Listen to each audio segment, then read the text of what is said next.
noi abbiamo ricevuto un mandato elettorale forte e chiaro dai cittadini veneti che ci hanno chiesto garanzie e credo che questa norma che andiamo a discutere oggi in Consiglio vada su questo versante.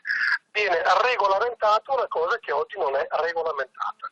I luoghi di culto devono avere delle norme specifiche, nessuno vuole vietare la possibilità di pregare e questo è il testo che noi andiamo a approvare oggi. Altra questione è poi la posizione politica che ognuno di noi può avere nei confronti dell'una o dell'altra religione, ma sono questioni politiche. Questa è una questione amministrativa.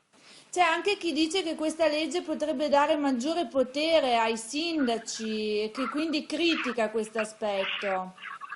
Se così fosse, ben venga, visto che i sindaci sono i primi rappresentanti del popolo, sono le persone che sono più vicine ai cittadini e sono le persone che quotidianamente vengono tirate per la giacchetta dal cittadino che rappresentano. Quindi a chi dovremmo dare il potere se non ai sindaci? Spingere verso una forma in qualche modo di clandestinità anche con il vantaggio pubblicitario legge antimoschee, non è vero, non è che chiuderà nessuna moschea domani mattina, quindi sono più operazioni di tipo propagandistico che la Lega continuamente fa.